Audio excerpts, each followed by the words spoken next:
audience with us, and it is, of course, scientific freedom and research security. We have 5 speakers, okay, and they are going to look, obviously, at the importance of promoting and protecting the freedom of scientific research within the era. That's crucially important. I'm going to get them on stage first before we just say a couple more words on the context and ask them to introduce themselves. So please come to the stage, and it would be nice if we can kind of split women-men here. So where are you, Alexander? Alexander Grablovich. Welcome. You're here. Do you want to sit next to me? Is it okay? Yes, of course. All right. You can also remove your lanyard because it makes for nicer photos for the photographer. You can take that. That's perfect. So this gentleman is head of unit at the German Federal Ministry of Education and Research. Fantastic. Denise, where are you? Denise Roche, Advocacy Manager, Scholars at Risk Europe. Warm welcome to you. Please come and sit here. Where is Jan Palmowski? Where are you? Secretary General of the Guild. Please come in. Suzanne Carls, please. Oh, you've got that nice walk from the back room. Oh, yeah, we like. That's confidence for you. Yes, thank you very much. Head of Department, Europe and International and Societal Impact and Open Science, Ministry of Education, Culture and Science in the Netherlands. Let's just clarify that. And Jos Simon Vjoik. Oh, I didn't do that very well. In the room? Here? Yes. Is he around? Is he needed to have some coffee or 7 vodkas and tonics to actually? He left. He's gone. All right. He can come. You can all introduce yourselves and he can slip in the last seat. Okay. So, I'd love to take questions. I'm not going to do Mentimeter. I'm going to just do questions in the room. We'll try and get in 2 or 3. Now, I'm looking you in the eyes. I need your help. Okay? What you prepared, you need to condense, because there's no point in you saying it if we've lost these good people. So this really is short, sweet, and to the point. If I can kindly ask you to be on my side, because I can't do it on my own. A couple of words about you. Who are you? Literally a few sentences. What do you do in your day job? And why are you worthy of sitting next to me on this panel? There you go. My name is Alexander Gablovitz. I'm head of unit for European Research Innovation Policy. He's just walked right in front of you. Hello. Look at that. Yeah. Sorry, online audience. Don't Sorry. Okay. And we're dealing with everything on the European research area and with the framework program. And I was a little bit involved in the Bonn Declaration on the freedom on scientific research. Okay, a little bit involved. Is that the English way of saying it? As in you were heavily involved, but you're being humble. Okay, you're being humble. Maybe. Denise. Hello, Denise Roche, Advocacy Manager with the European Office of the Global Scholars at Risk Network. And we're here today because we focus on raising awareness of and understanding of academic freedom, as well as supporting scholars under pressure across the globe. Thank you very much. Jan? So my name is Jan Palmowski. I'm Secretary General of the Guild of European Research Intensive Universities. This is the topic of scientific freedom and research security is absolutely central to us and all of the representatives, I'm sure, of researchers who are sitting here, so I'm just one of them. Thank you. And that's 22 research-intensive universities formed in 2016, is that right? You don't need to speak so fast, because then they'll lose you, but thank you. From a passion point of view, absolutely fabulous. Suzanne. Okay, so I'm Suzanne Carls. I work at the Dutch Ministry of Education, Culture and Science within the Science Department of Directorate, and I'm responsible for everything outside of the Netherlands, so everything dealing with EU, bilateral relations, multilateral organizations, things like that.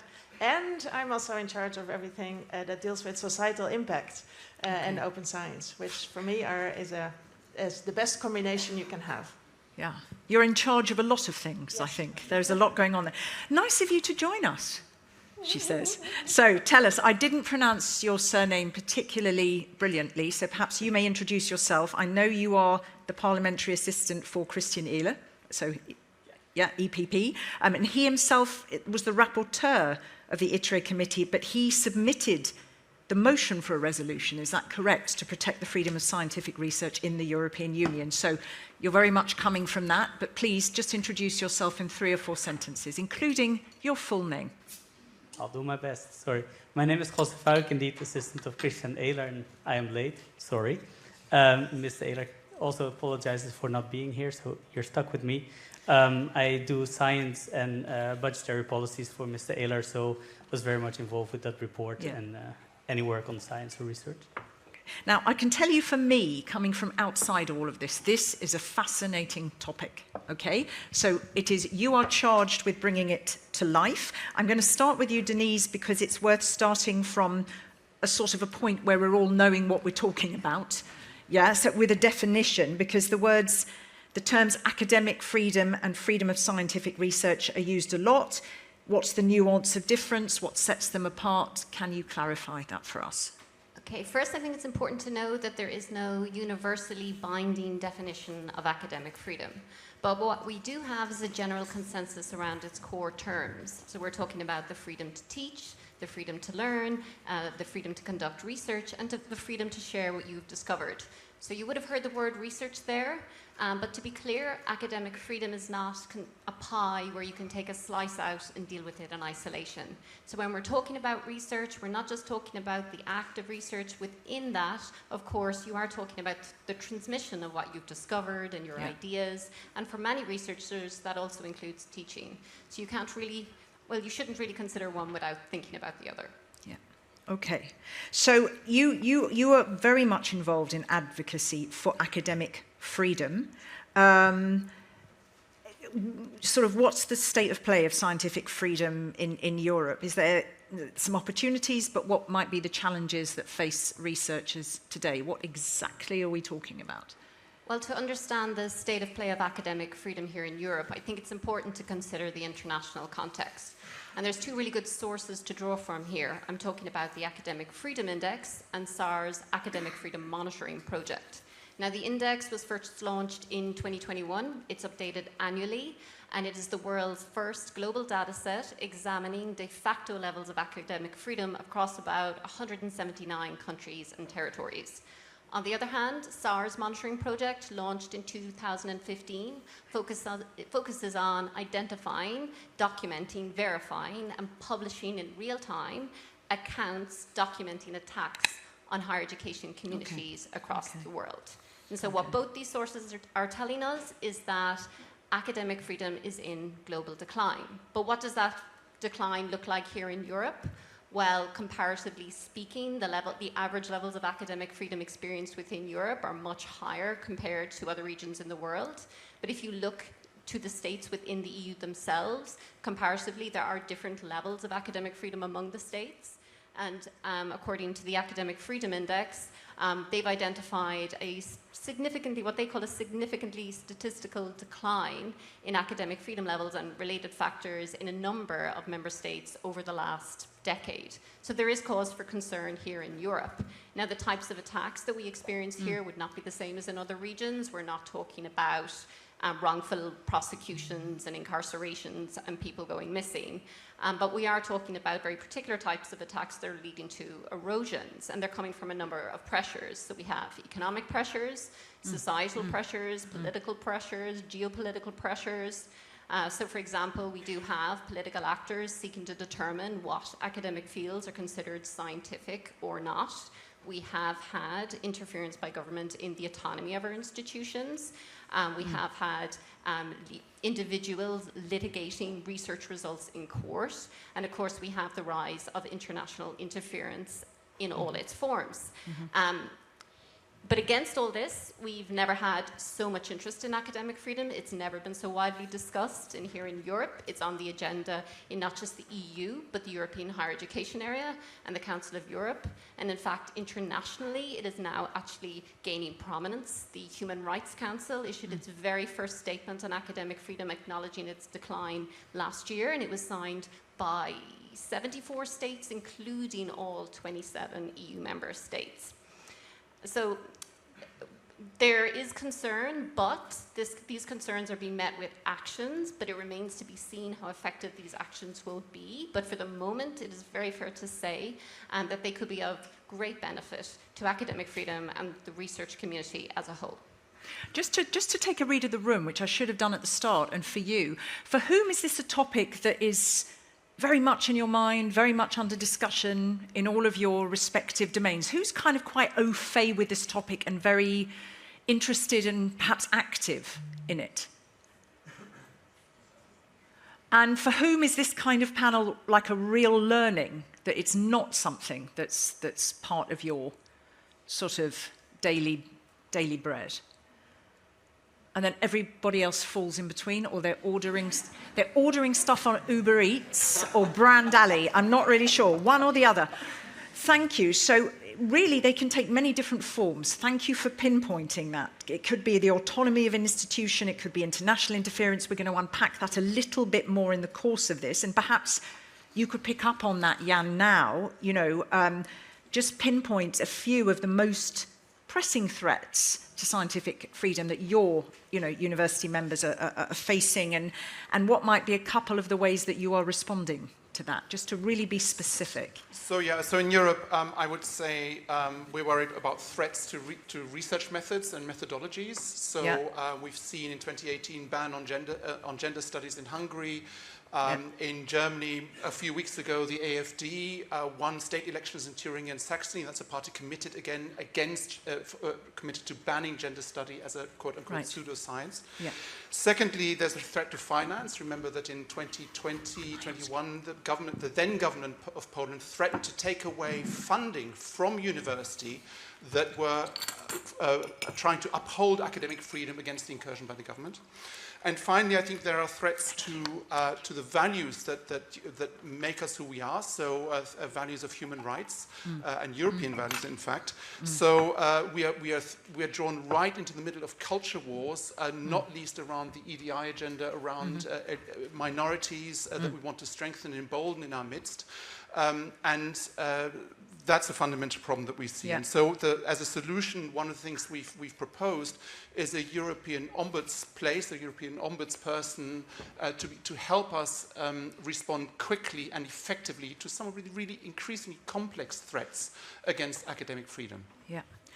Yeah, I mean, so the plethora, it's a lot of different threats, as you say, and threats to the actual values and human rights, right at the heart fundamentally.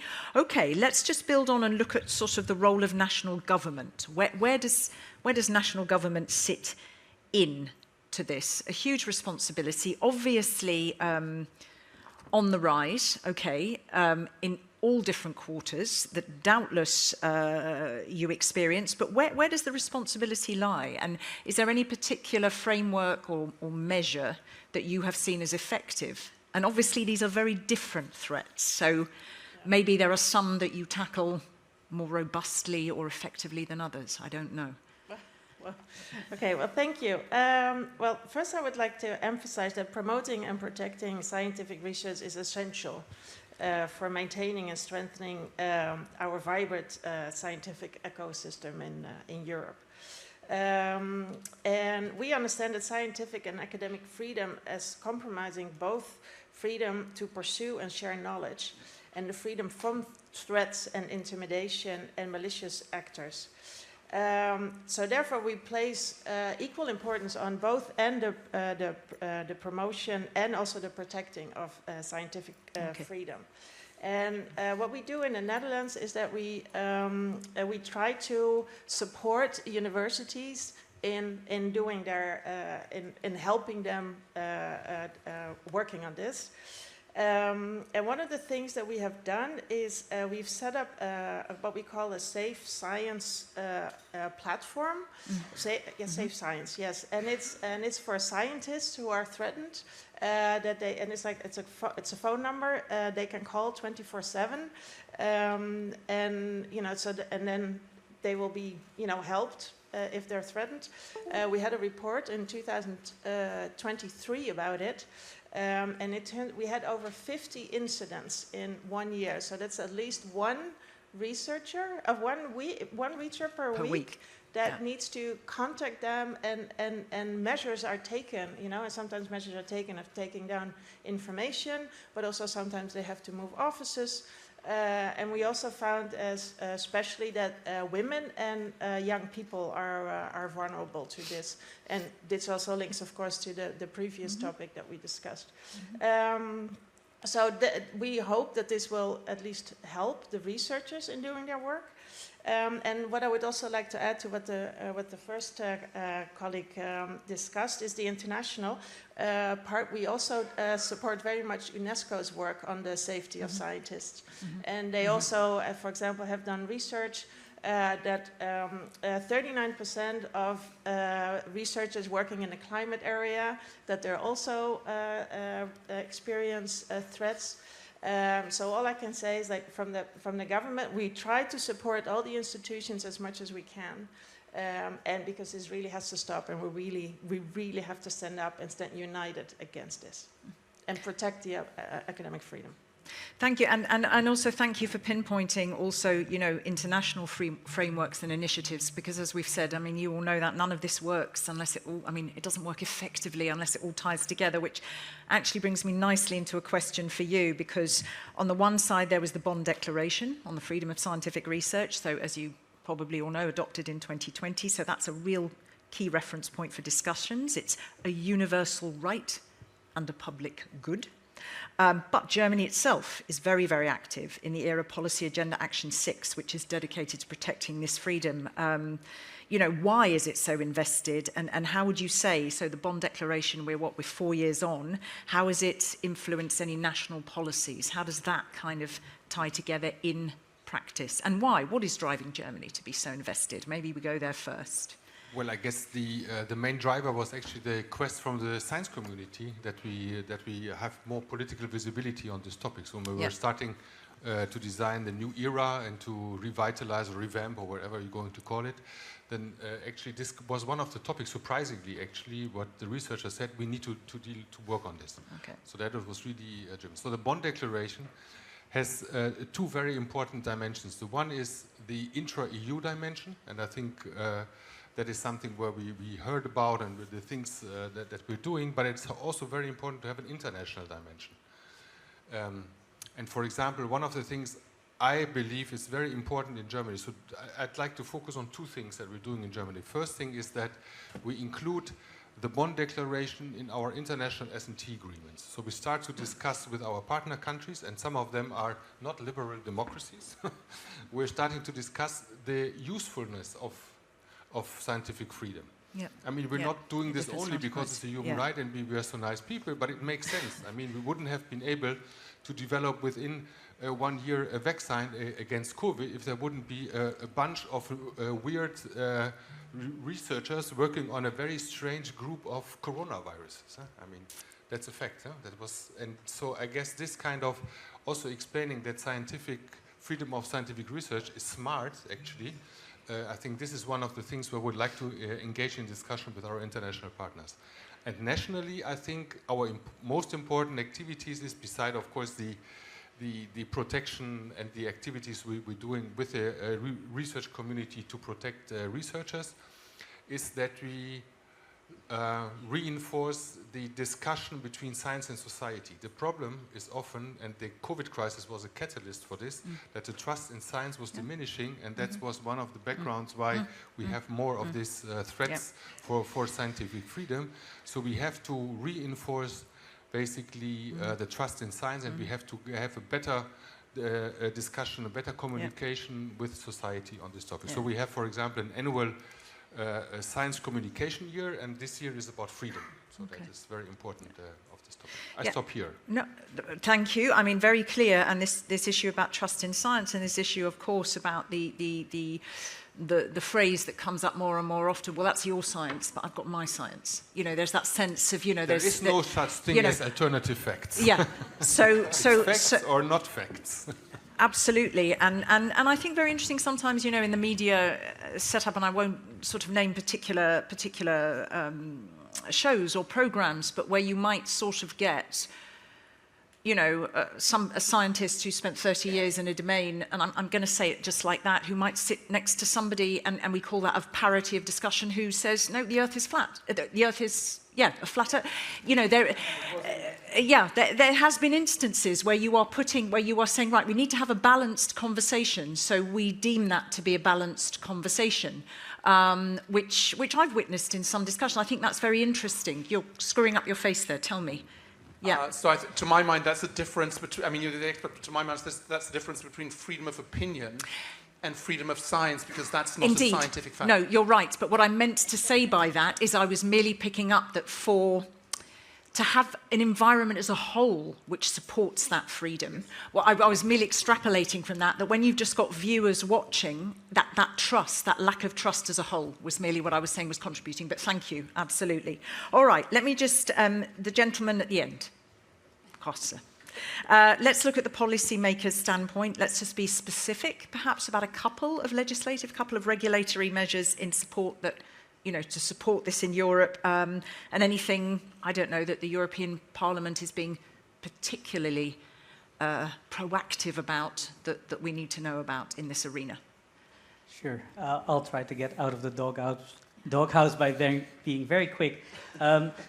Before I'll be very quick. I just want to say a bit on the institutional context on why the European Parliament takes this role anyway. Yeah. Because despite all the good efforts that also the two representatives of national governments here say, in the end, the biggest threat to academic freedom in Europe still come from national governments. And that brings this topic back to the core of why we have the EU, which stems from trying to create a better framework for citizens, and in this case, scientists, to protect them to overreach from national governments. So that's, in our view, why we think we need to step in. And it's not enough to leave that just to the member states and the council and the commission to figure that out. So in that framework, or with that in mind, I think two initiatives, and they're not even initiatives, but two things that the Parliament raised was, first of all, the recital 73 in the Horizon Europe regulation. For the first time, we actually refer to academic freedom in our biggest science program, which came there, if I may say so, on resistance of the Council very much. The Parliament needed to raise that and needed to fight hard in the negotiations to get that in. And the wording is extremely soft, way too soft. And secondly is the report that you referred to earlier, where the Parliament suggested that we should have legislation in place to create legal protection for the freedom of scientific research. The background there is generally that we see across Europe that we have tried to protect academic freedom and the freedom of scientific research too much as a norm, and left it to politics to decide sometimes when that norm would be adhered to. And when the biggest violation happened with the Central European University in Hungary, the European courts needed to rely on WTO rules in order to say, hey, European law applies, so we can protect academic freedom. That's not good enough for something so crucial for Europe.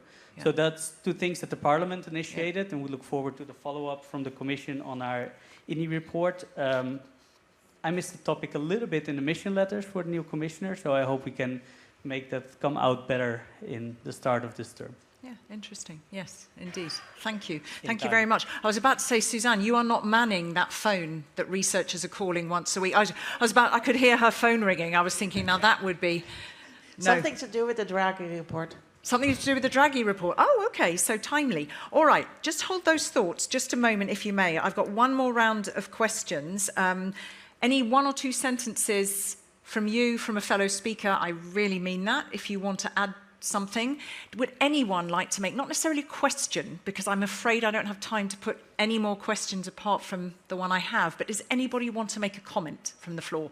Does anybody have anything that they wish to say? I am so conscious you've been in such phenomenal listening mode throughout the whole of this. Okay, I think they're doing a good job to bring this to life. Would you agree? There's a lady. Can it be a beautifully short comment? Hang on. We need to... Hang on a minute. There's a microphone. Say who you are. So I'm Skerdizana. I'm a professor of economics at the University of Luxembourg. It's just a very small question for Suzanne. I'm very curious to understand, do you know who are more often the perpetrators of towards the scientists in the Netherlands? Because the numbers look very big. Okay. Is this other researchers? Is this? Is it other researchers that are the main perpetrators against other scientists, Exactly. or do you know what the profile is for those who are? No, not so out of the top of my head, but I don't. To tell you the truth, I don't think it's other researchers. No. It's more, you know, because it's nowadays you can do a lot of threats online, you know, very anonymously. So it's more from that, like the colleague said about, you know, during the pandemic, you know, it's more those kind of threats. Yeah. Okay. But the UNESCO report you can find online about the safety of scientists. So. If I may, I've got one more round, and that's, if I can, just to complete, because we need to just enlarge this conversation into the kind of this international arena. Now, you touched upon it at the beginning. You gave us a good start to that. This is part sort of 2, and we're looking at how to ensure that international R&I cooperation is open and safe. We heard that. Some of these threats, they're absolutely coming from external actors, activities that are covert, they're deceptive, they're coercive, corrupting, and they aim to undermine values that are contrary to that foreign actor, such as academic freedom. So you talked about some of the challenges. Are there any, if we had to put it now in the basket of, and take that, the foreign threats that are particularly concerning? Sure, there are many ways in which we're seeing foreign threats manifest on our campuses throughout Europe. But just to focus on one type of threat. So this is the manner in which we're seeing foreign governments beginning to target for harassment their own students and scholars that are researching, teaching and living here. So these kind of actions have been known as extraterritorial repression, extraterritorial censorship, but they're being increasingly discussed under the banner of transnational repression. So I think this is a term that everyone here in this room is going to become familiar with over the coming years, because there's mounting evidence to suggest that this is becoming an increasing phenomenon across our campuses. Because governments have discovered not only have they the ability to determine what is thought or shared or researched within their own campuses, they actually can carry out this agenda abroad. So there's a number of documented ways in which we've seen this happen. So the first is really the direct targeting for harassment of a specific individual. And then you have the enactment of blanket laws with extraterritorial effect that are designed to encapture whole communities. And the third thing is to remember, you do not need to be a national of one of these countries in order to be targeted. You simply need to be working on something that they don't want you to be working on.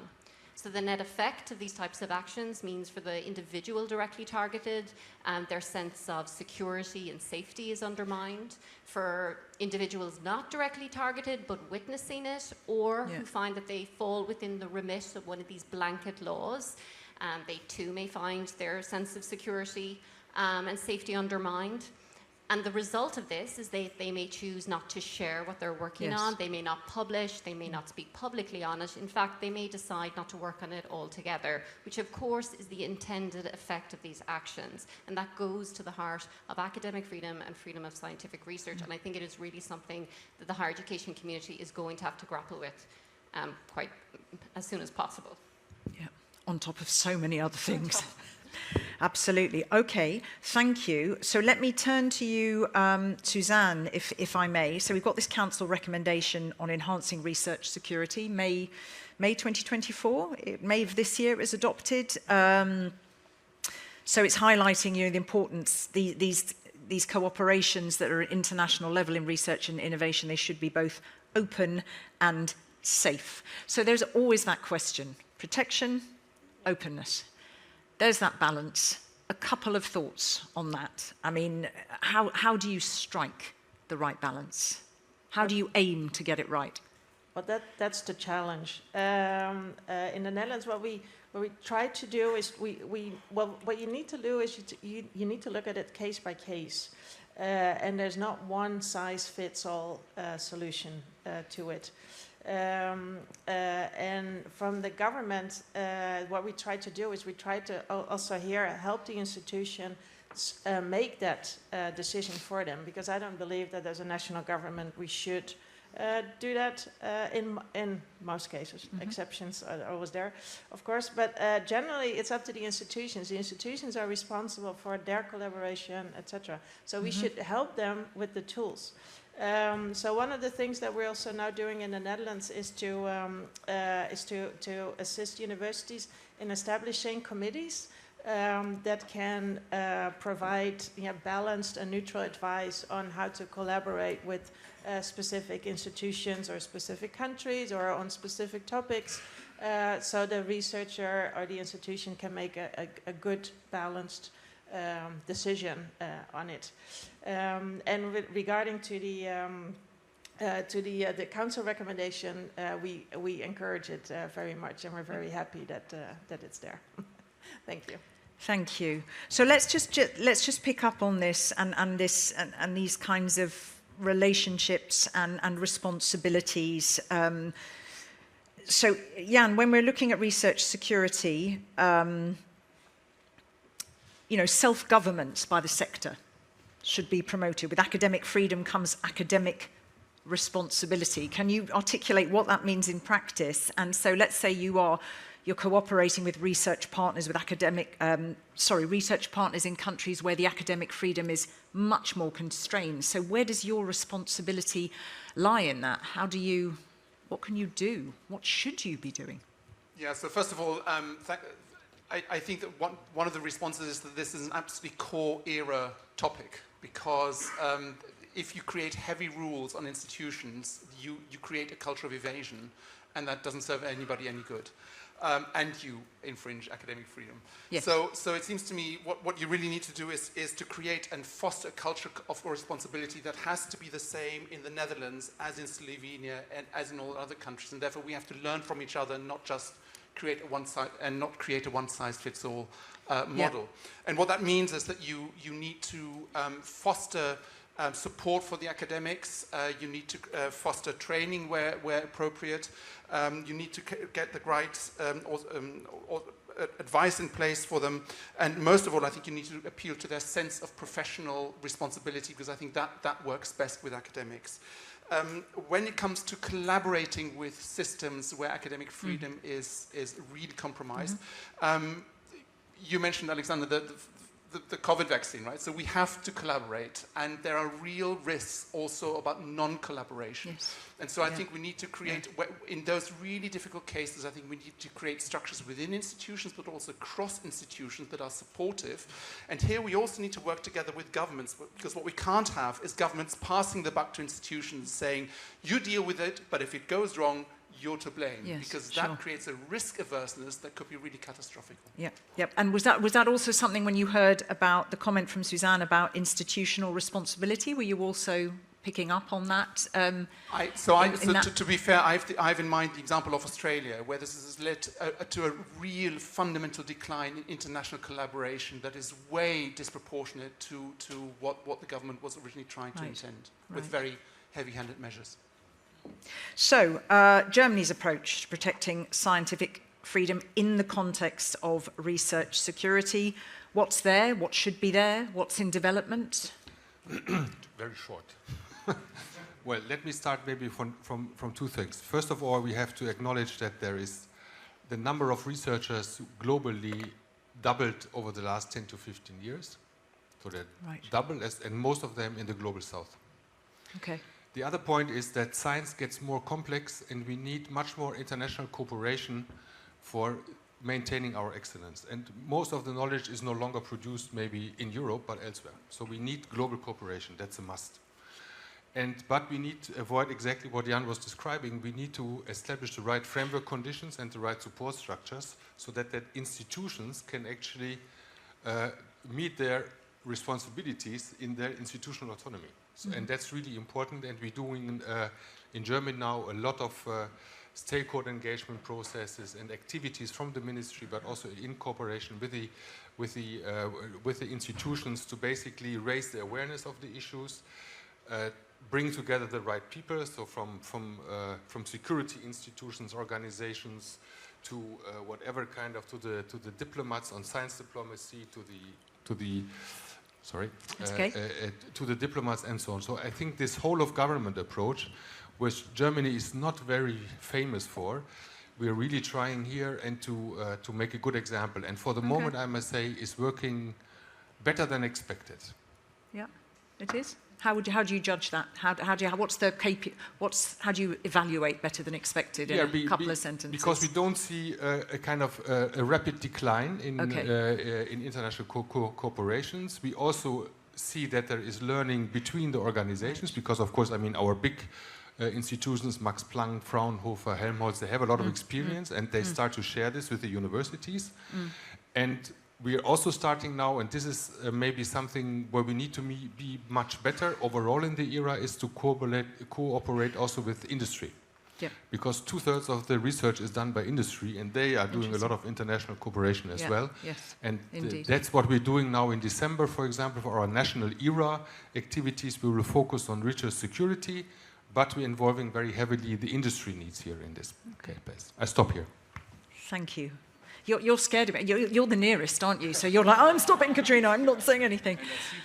Yeah, I know. It's very. But to be absolutely fair, we started the first panel 20 minutes late. Okay, so we were already 20 minutes behind, and I'm trying to come in just to get a few minutes back.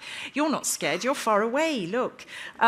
So, in terms of the particular efforts of the European Parliament, really to protect scientific freedom, but across the member states, to try and get that, especially against the foreign threats, is there anything that we should know that's going on?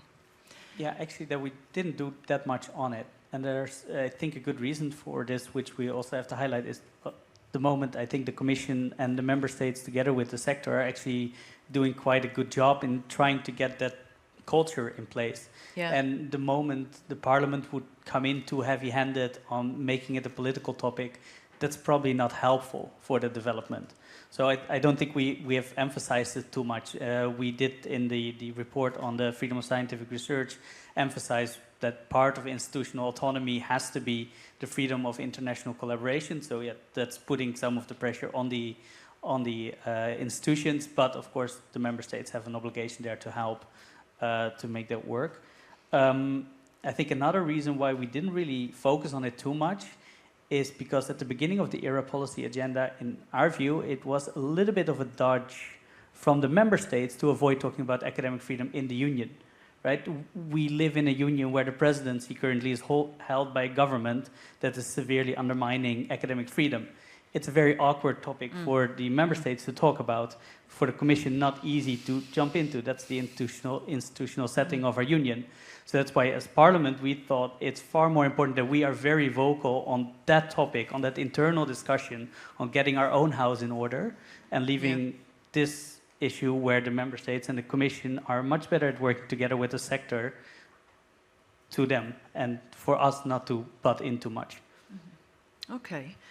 Interesting. Thank you very much. And I will close this now just to say, I mean, for me, fascinating topic, and you know, the importance going right back to the beginning of gathering the data, because the issue is complex and large, and I think the arresting statistic that you're getting, there's one researcher a week. Absolutely critical to me from the outside that indeed national government sits with institutions to really not wait for another one to take responsibility. I mean, it's pretty damn huge, and it's taking place in a climate where, as we know, there is so much invective online. I mean, people make a career of being angry these days, and that's part of the problem, right? But and that's also what's fueling so many of these aggressions.